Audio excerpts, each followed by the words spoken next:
Greetings, fellow smugglers. Rhadamant here. Thank you for tuning in to Starsector, Scrappy Privateer. Episode 23, Drugs and Pathers. Oh boy. Oh boy. You know what? I'm going to have to make a quick drug run before I do that.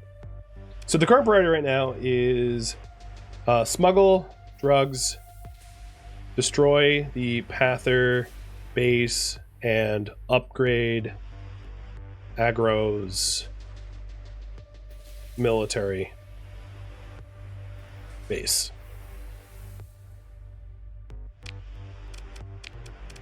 So, drug run. Let's do the drug run first. I'm going to do this as cheaply as I can. But I will take a ship that needs some undemodding, so that my undemod is like doing stuff. So let's repair the demods of GMT here. No, actually, maybe I'll not do that. I will repair the demods off of the Mora and control the Mora myself. I wouldn't mind having a repaired Mora carrier. That sounds reasonable.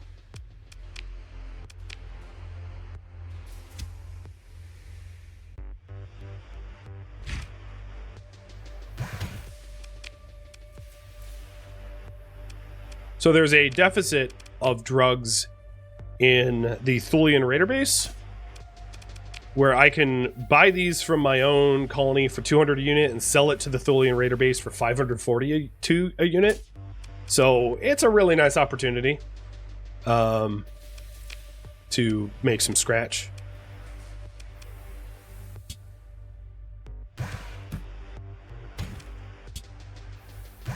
So at the end of the month, I'm going to be drawing down a lot of supplies, but hopefully the amount of money I make off these recreation drugs will pay for it. I'm just taking a look if there's... So Kanta's Den will pay for these Voldals at Agraville, so I'll also take the Voldals too.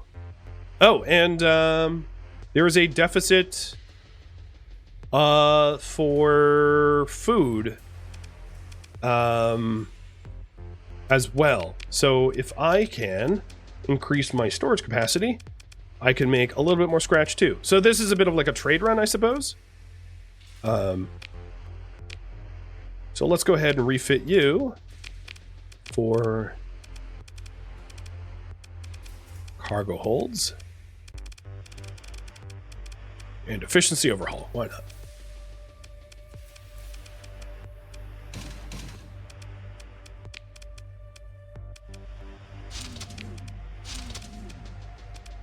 And then you are going to get...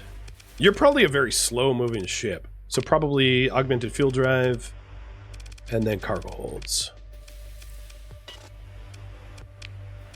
How fast do you move? 8? Okay, so speeding you up, you match the Mora. That's fine. Boba Bashug. You already have cargo holds and fuel drive. Perfect. So yeah, now we just fill the hull with the food deficit as much as I can carry, because I can't carry all of it. So we're doing some smuggling and some trading. And the reason I'm able to do this is owned by me. So as far as the rules go, I can't buy anything but like fuel, supplies, crew, and Marines from anyone else. But anything that I own, you know, things that are produced by my own planets, they're fair game. My planets are my stuff as far as I'm concerned. It's the whole reason for colonization. So withdrawing recreational drugs or Voldals or anything like that is totally permissible within the rules, because they're mine to begin with. Let's get a little bit more crew. Too many. That's fine. And a little bit more fuel now that I added more ships to the fleet. So we are headed to the Thulian Raider base to sell drugs and food, and then Kanta's Den to sell the Voldals. And Kanta will always need Voldals because I gave them the White Elephant gift of the orbital fusion lamp. For those that don't know the origin of the White Elephant gift, it was a gift that, like, royals would give to people that they didn't like, because the amount of the expense it would incur to take care of an elephant, specifically an albino elephant, would be ridiculous. So it was a way to give a gift to someone to make them poor, to, like, mess with them. You know, a modern day would be like if I gave a drum set to my sister who has a toddler. That's a White Elephant gift. Because it would absolutely suck to give her toddler a drum set. But, you know, for her to get rid of it would be, you know, damaging to our relationship. Or like giving a broken car to a person, yeah. Especially a broken car that would be really expensive to repair and upkeep. Exactly. Alright, so we're headed to Conta's Den. Also, local security, I do not want to get scanned by anyone, because I have oodles and oodles and oodles of drugs in my ship. Ooh, GMT, you just had your compromised storage repaired. Nice! Our storage ship can actually store stuff now.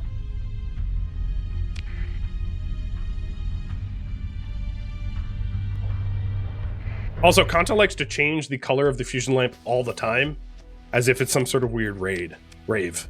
I find that funny. So boom.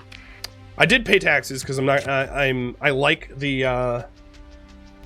I like them, but I will also buy 400 more drugs here because they're. It's in surplus, so I can buy them at a lower price, and then I can sell 1,400 drugs to the Thulian Raider base. Is anything else in surplus here? No, but I could fill my hold with food because the Thulian Raider base needs food. Actually, Dawn needs more food than Thulian Raider base. So maybe I go to Dawn. I go to Thulian Raider base to sell the drugs, and then I go to Dawn to sell the food. That would make me the most money.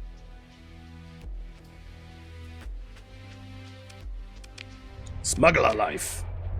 But this is because we are trying to save up for Agraville's Patrol HQ to become a military base, and for that I need almost 500,000. So, you know, smuggle for cash. One thing that would benefit me is if I memorized where the gravity wells for, like, the pirate bases are, so that there was far less of a chance of me getting picked up by local security. Because I lost my smuggler ship, so I don't have the capacity to hide my smuggled goods. So, like, this nascent gravity well might be the Thulian Raider base, but might not. I'm not sure. Yeah, the end of month payment... Oh, God, I'm, like, right next to the Persean League pickets. The end of month is going to be really expensive. But, no, don't pulse me. I'm on your side. The Persean Leagues are doing things here. I can't really go to Thule right now because they're, like, messing with it.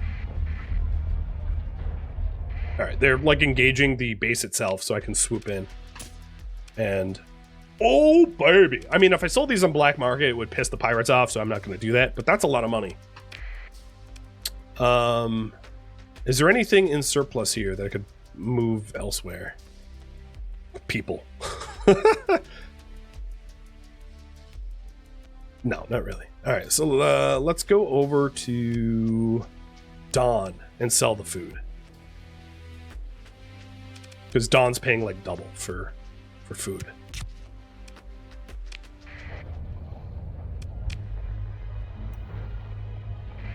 Bye!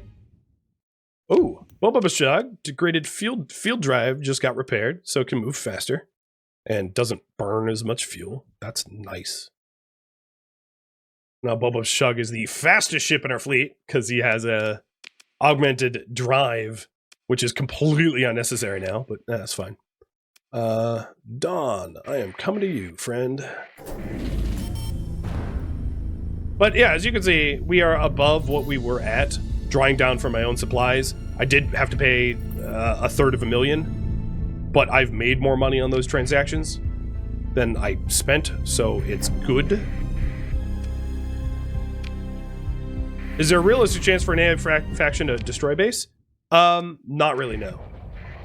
Not so as far as the game mechanics go, the game, the core worlds are more or less static. They don't really change unless you use mods for the most part. There we go, an extra 100 thou from Dawn. Cool.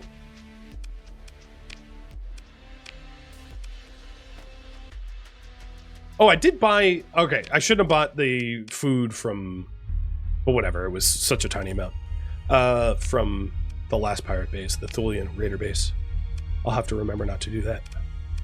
So what are we doing now? We have 434,000. I need 450,000 in order to upgrade the patrol HQ to a military base. So current priority right now is to destroy the Panther base. And then make money afterwards. Because I don't like Panthers messing with my homeworlds.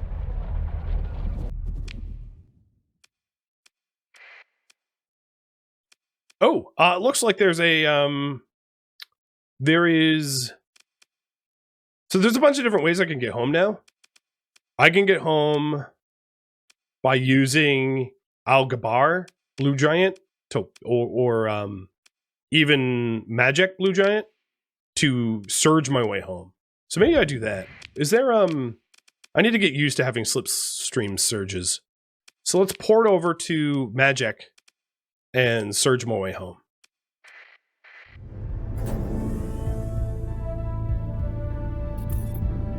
It's going to take me like a minute to remember that I have slip surge and that I should use it often.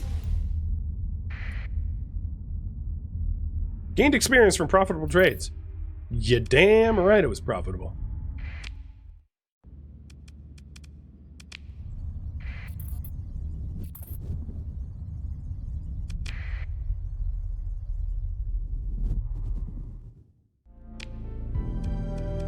Alright, so it's line up the angle and generate surge. So it's sort of like the angle around the gravity well that you're at generates the surge. So if, as you can see, I'm lining up a surge that kind of points, like I could have pointed it a little bit closer to Lengalata, but it's pretty good. It'll get me most of the way there, I think. Yoink! Honestly, pretty damn accurate. I am... This is home right here. Ta-da! Alright. Hi, home. Oh, you already have more drugs for me? Swiggity swooty. Putting drugs into my cargo booty. So we are attacking the pirates. Not the pirates, the stupid Pathers. Okay, this is way too beat up of a ship. Let's leave Penthus alone. There's also some ships that I need to raffle off, like Penthus. I'll do that later.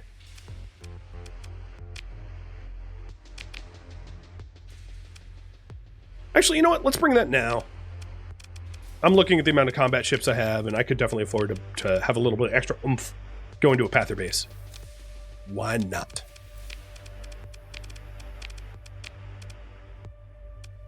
I'm sort of curious if in auto-installing officers makes good choices. So far as I can tell, it's not horrible, the choices that they've made to put people into certain positions. Yeah, no, it's actually pretty decent. Cool. Like, so someone that has, like, Ballistic Mastery going into the Invictus makes complete sense. Cool. So, we have enough people, enough personal capacity, but I'm probably going to want to go a little bit over the cap there, just so that I'm not, like, eking out. Because if any ships get destroyed in the process of destroying the Panther base, which is entirely plausible, I don't want to be undermanned to have to mothball.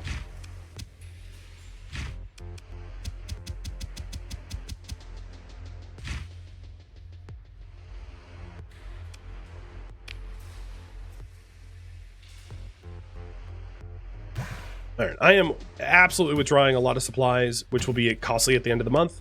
But Panther bases need to die, so, you know, that's cool. Yes. So let's go destroy that Panther base.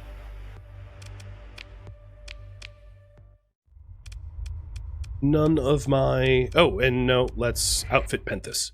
And raffle Penthus. So there's a raffle timer up right now. Subscribers in the chat, you are eligible for that new ship to be named after you. And I need to get in the habit of anytime there's a ship to be named, to name it something like AA Unnamed. AA stands for Agros Assembly, which is the name of our faction. So let's autofit you to Assault and see how stupid it was. Harpoon, Sabo, Breach. It's kind of stupid. So I want to fix this. So these are what, small point missiles? And cheers. So ITU and expanded missile racks and armored weapon mounts are okay. I can agree to that. And then as far as small missiles go, Ultrop torpedo. So a little reminder, of course, I can only use salvaged weapons. So I don't sell any of the weapons that I ever get so that I can save them for when it comes time to setting them up. So I could set this up with a bunch of finisher harpoons or hammer class. You know, maybe I do a bunch of like, do I have Reapers? Yeah, maybe I'll set this ship up because I really like harpoon MRMs, but I don't think I have any spare harpoon MRMs. No, I do. I have 2 more. Is this a so this is what 3 ammo, and this is a double at 2 ammo. I'm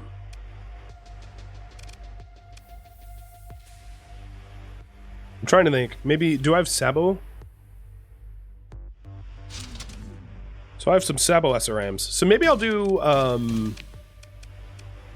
Sabo SRMs as 2 of them, and then the rest just Reapers. Oh, no, that's not a double. Didn't I have a double? Or a standard? Okay, no, I don't. Fine. So this thing is just gonna absolutely... I'll put 1 Swarmer in. Okay. All of the smalls are Vulcans, heavy mortar, autocannons. Let's see if we can do better here for medium slots. So for medium slots, because we have a bunch of finishers, anti-shield, like hypervelocity drivers would be a decent choice. So that the hypervelocity drivers punch through their shields and then the finishers punch the rest. Granted, it's going to be controlled by AI, and AI is often stupid, and fires missiles at stupid times. This Lynx got named, didn't it? No, I don't think it got named. So I'll have that be the AA name too. So we're raffling 2 off. I guess I've been using that that Tempest for so long. Have I been unarming docked ships? No, I haven't, because refitting everything all the time is kind of annoying and I don't want to do it. So some of these dock ships, actually, these that are totally broken, it does make sense to strip those, but all the others I don't want to strip. So let's actually strip the 2 other Invictuses. The reason why I'm not fielding these Invictuses is the personnel capacity, the crew cost of these Invictuses are just has a Mark 9, are so ridiculous that these are a bit of white elephant ships all in their own right. They're like 5,000 a ship. I could give them like efficiency mods, but even then, like, they're just stupidly efficient or inefficient to use. So that's why I'm dry docking them. I'm not essentially not using them just because I would become bankrupt in attempting to have an Invictus fleet due to their cost. So I'm not using them yet. Maybe once I'm like super wealthy, I can consider it. But what I really need to do, in my opinion, is to find affordable ships to have, affordable battleships that is, to have in my fleet, and not Invictuses that are going to cost me an arm, a leg, an eye, and an ear, because I can't afford that. All right, 20 seconds left on the raffle timer for those 2 fresh ships. Another pair of Paragons? Yeah, I'm gonna pull that out of where? Yeah, I'll just add Paragons to my fleet. Yeah. Sorry, but seriously? No, no, backwards. There we go.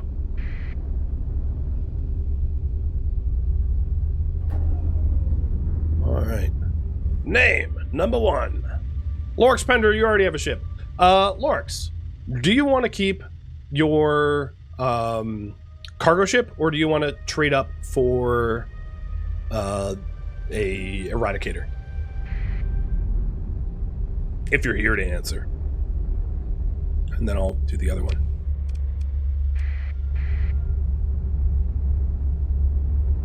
Stay as you are. All right. Tannering. You are now this ship. I would have made the same call. Those cargo ships, although I don't have them with me now, I cherish them because the capacity that I have to move goods is super limited, and those 2 ships are amazing.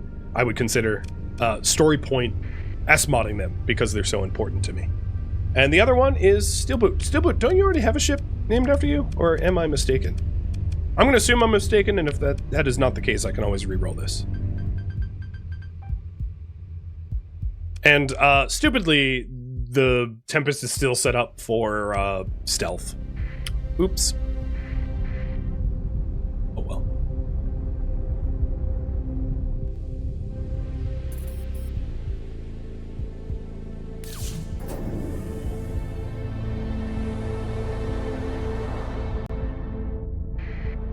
All right, you wanted to swap? Cool. So I'll have the other ship that you were will be Maxu Finn once I get back to those ships.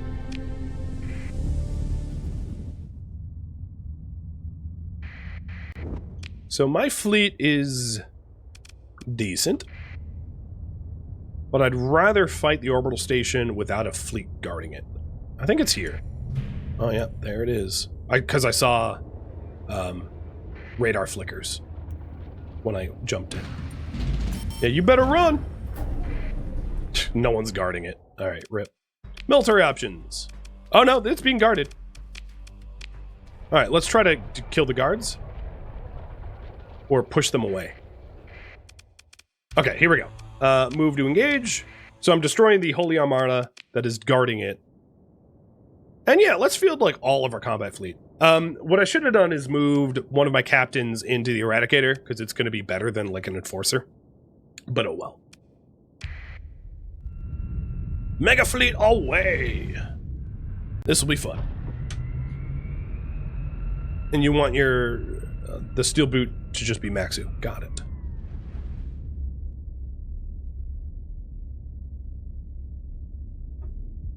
Sometimes you can scare them out with interdict pulsing or whatever, but the thing is, I like killing the I like killing them because I get a chance to take their Eradicators from them. So like, why avoid a fight when I can profit from it instead? I am a scrapper, right? I am going free for all here.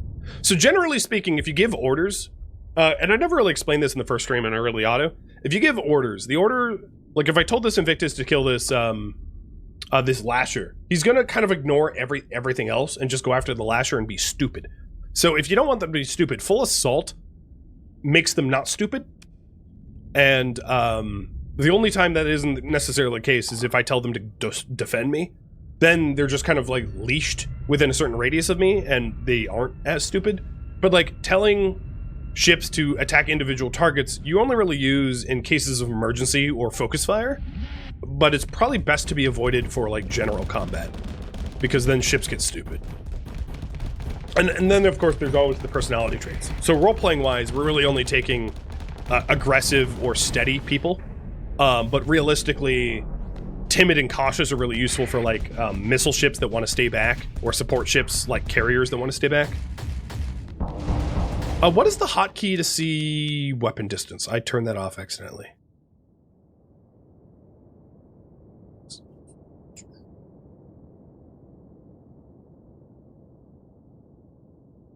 Tilde. Oh god, look at this shit. Don't drop your shields around this thing. It's full of Reapers.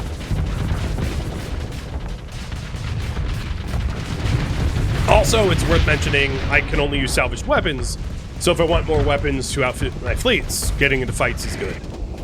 The weird rule set that I have for this role-playing series really changes a lot of the meta on its head. I can't intentionally design meta fleets.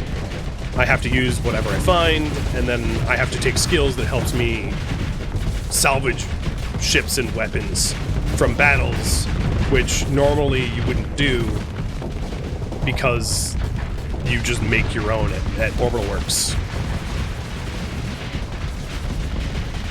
Man, that Enforcer really kept it together. Oh, look at this little pirate vulture. Or venture, rather. They're so tanky and so worthless combat-wise. I suppose there's an instance where you get swarmed by ventures, but like, they're so command point inefficient. I always laugh when the enemy throws a bunch of ventures at me. So my Mora got destroyed, and my Enforcer got disabled. Hopefully I'll recover those. Destroying a Mora is actually kind of hard to do because it's super tanky. But two overdriven eradicators can take things down pretty good. Alright, what's left on the field? A kite? I don't care. Let them go. Ship recovery. Enforcer, Mora. I don't want their ships. They're pissed at me that I killed them. Teehee, don't care. Oh, got a skill point. Okay. There's a few different places for me to consider putting in it. So, what to skill up? Or ultimately, what high level skill to work towards? So generally speaking, the tactic for leveling up your character is you can level up to level 15. So I'm level 8, right? So I'm just a little past halfway. And mostly the strategy is to work towards the elite skills, which require 4 low tier skills. So I don't have a battleship missile boat, like I don't have a Pegasus or whatever. So missile specialization doesn't really matter to me in a Paragon that doesn't have missiles. However, neither does system expertise because the fortress shields can be turned on and off all the time. The elite version of that is pretty good, however, which is reduction of damage taken, which is kind of nice. But yeah, the system expertise is really, really powerful in most ships, but the Paragon's fortress shields is like one of the only exceptions because it doesn't have a cooldown, doesn't have a range, doesn't have charges, so it doesn't really matter. Best of the best can be really nice because it allows you to build one more permanent hull mod into your ships to overmod them even further. And then deployment points from objectives is at least 10% of the battlefield, even if holding no objectives. So once you have large scale battles with objective points, it allows you to gain more from those objective points, essentially deploying more ships than your enemy to outnumber them. Or support doctrine. So all ships without officers gain some basic skills. This is really useful if you have a fleet full of a lot of ships. Less important if you have 9 really strong ships, because those 9 ships, your ship and the 8 others, will be controlled by your own officers. There's also the ability to have more officers here in officer management. So that bumps 9 up to 11, potentially. And then officer training bumps it up to 12. Generally, I like to have my best ships officered and then not worry about ships beyond that. Then there's also working towards cybernetic augmentation again, which would allow for the number of elite skills in my officers. I haven't really been managing elite skills in officers. I've been kind of reserving story points for other things. But it would also improve the my flagship for reduction in damage taken and increase in damage dealt. For this run, I'm not doing automated ships. So it's really a choice between combat, leadership, or technology. And now that I've explained that, you can pick what we're sort of heading towards. Combat, which is systems and missiles. Leadership, which is S mods and officers. I'm just kind of generalizing here. And then tech, which is flagship. And this will inform sort of how I spend my points up until I get 5 more or 4 more.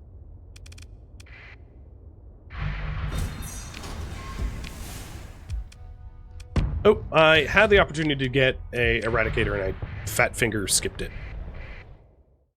And while you vote on that, let's engage the orbital station. And I am just going to field the battleships for this. I don't think I need, I don't need the smaller ships because they just run the risk of blowing up. And I don't need my small ships to get destroyed. Because the orbital station is just guarded by... it's unguarded. We killed the guards.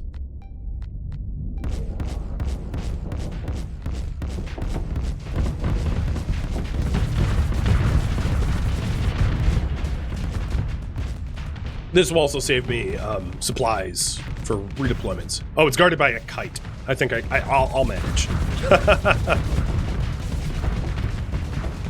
So this is the design of a low-tech. It has 3 sides. The midline end only has 2.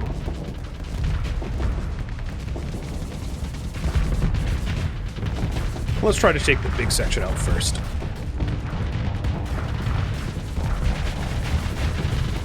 And you can see the Invictus is going for a barrage.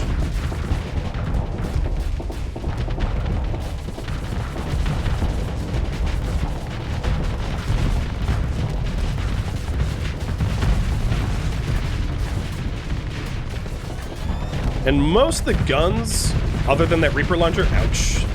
Invictus just got hit by a Reaper launcher. I just broke their Cyclone launcher segment.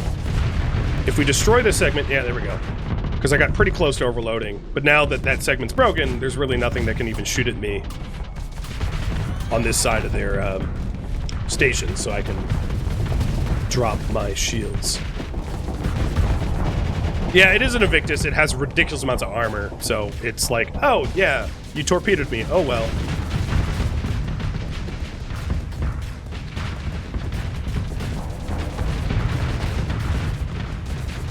The Invictus is absolutely not helping with this section at all, but that's fine, because I soloed it, more or less.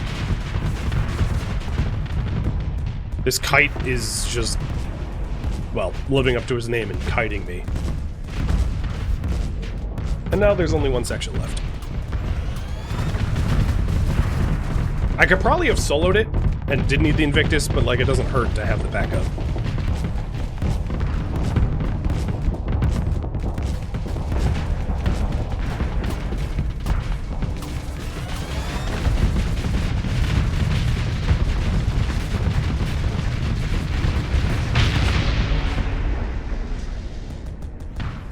Moile Refuge, you are dead. And you know what? Kite, you're going with it. Or not. I'm impatient. Alright. Luddic Path doesn't like that, but I don't care what they like. So, Luddic Path base is disrupted. Colony Crisis drops 70 points, which buys me time. So if we take a look at our Crisis... wow. It's climbing, though.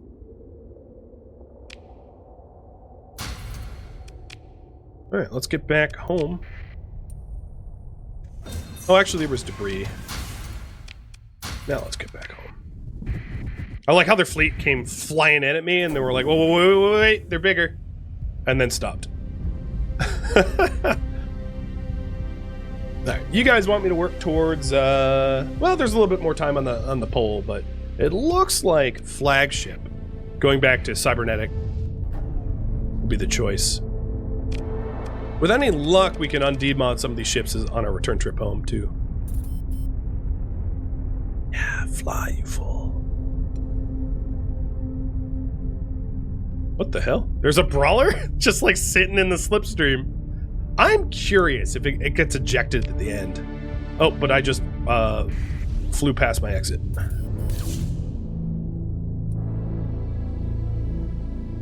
Yep, there goes the brawler.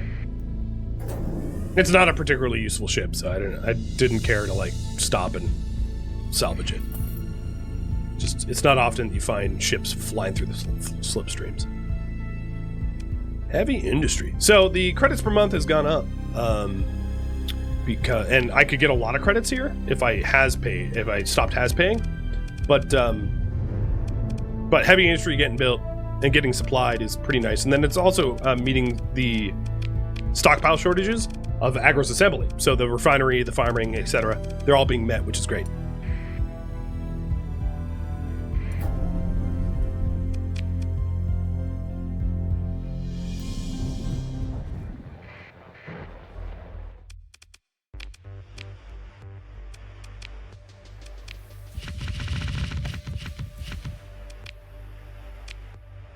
All right.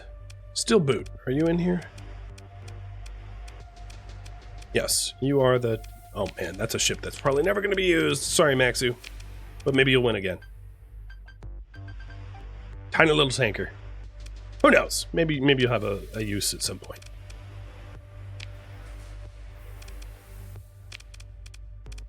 Before I forget, I'm just going to auto-fit the Tempest with harpoons and grab beams. That's fine. Yeah, that's fine. All right, let's put away all the ships that don't have demods. What demod? It's damaged weapon mounts.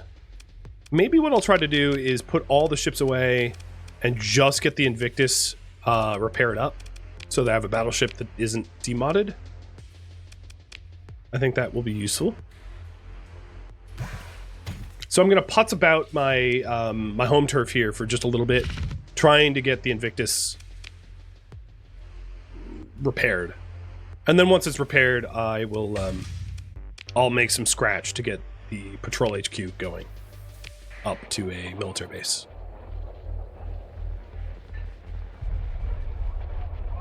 So I'm just chilling here. So, tech. Gunnery implants or weapon mastery. Given that...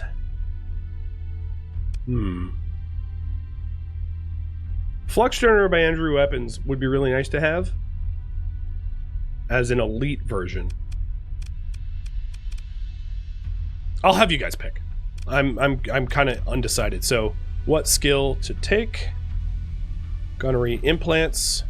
So gunnery implants increase the range of ballistic and energy weapons, primarily, and also my auto-firing weapons, basically my point defenses, will be a little bit more accurate for shooting down missiles and hitting flak and fighter. And then the elite version increases my ECM rating, which will allow me to, if my ECM rating is higher than the enemy's, it will reduce their weapon range and increase my weapon range, and the inverse is true. So having a lot of ships with ECM ratings or ECM mods can help to increase your range and decrease their range as like an electronic combat, battle or whatever. And then alternatively, there's weapon, energy weapon mastery, which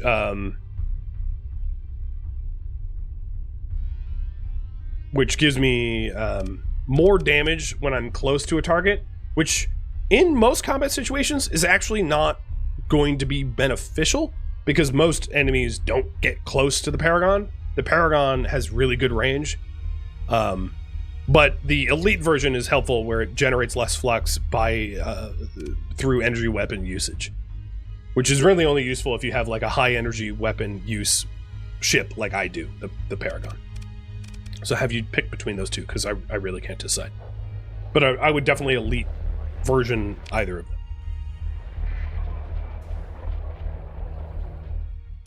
All right, if I wanted to do a drug run, I could run drugs out to Dawn again and Hybrasil.